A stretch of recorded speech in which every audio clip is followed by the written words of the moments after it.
As an entrepreneur or an individual who seeks to build wealth through a passive stream of income by investing in a business, one of the scariest realities is losing income. And if your small business is ever sued, it can devastate not only your income, but everything that you've worked for. So to all you entrepreneurs out there, let's talk about small business.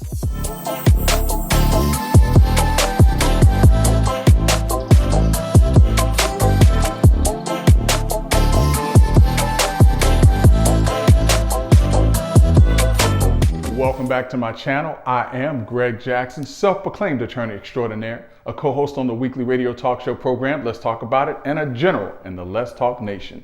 The purpose of this channel is to educate, entertain, and empower viewers by providing insight on legal and non-legal topics to help viewers to navigate to the best life possible. And in today's video, I'm going to talk to you all about an issue that takes place with small businesses when they're sued. And I want to read to you an email from a viewer with an issue that he has that I think will apply to a lot of folks who are out there today.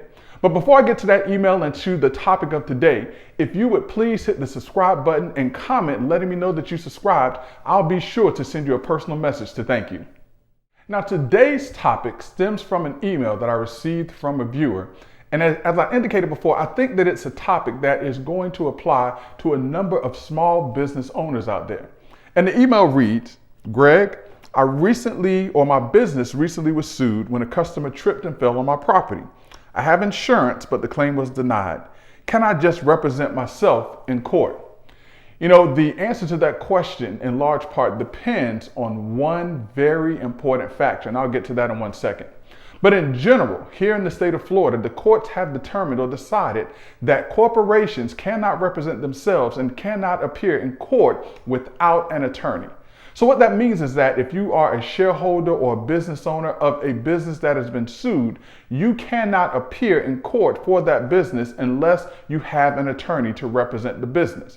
Now, the one exception to that, and we'll talk about that now, is that if it is a action that is brought in small claims court, which is an action that is less than $15,000. But if it is an action that is $15,000 or above, that's going to be in county court or circuit court, which is $30,000 or above, in which case you're going to have an attorney to represent your business. Now, conversely, if you are an individual who is sued, you can represent yourself without hiring an attorney. I wouldn't advise it, but you can do it.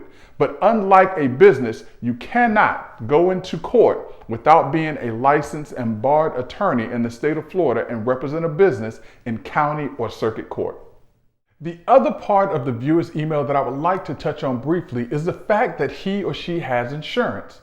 Typically, if you are sued and you have insurance, the insurance company has a clause in the policy that is a duty to defend, meaning that if you're sued, they will provide you with legal counsel and legal representation for any actions that are brought against you, just so long as it fits within the provisions of the policy.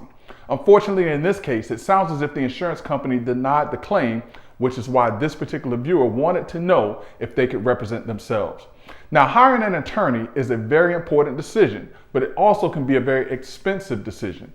Attorneys a lot of times work by the hour, or they may work on a flat fee basis. But in any event, by doing so, that's money that if it is not set aside, comes from your bottom line as a business owner. And this is how, if you're sued, it could devastate your income as well as the things that you've worked for. So be very careful and mindful about the businesses that you do, as well as the insurance companies that you select to provide you with the coverages for liability and different things of that nature. In a future video, I'm going to talk to you all about insurance companies, and I may even give you my top picks of insurance companies to provide coverage for your premises or your automobile needs. As always, I want to thank you for tuning into my channel, for watching my videos and supporting the things that I do. And if you like these videos and if you would like to see more coming down the pike, please hit that like and subscribe button, and I'll be certain to make sure that I keep the videos coming.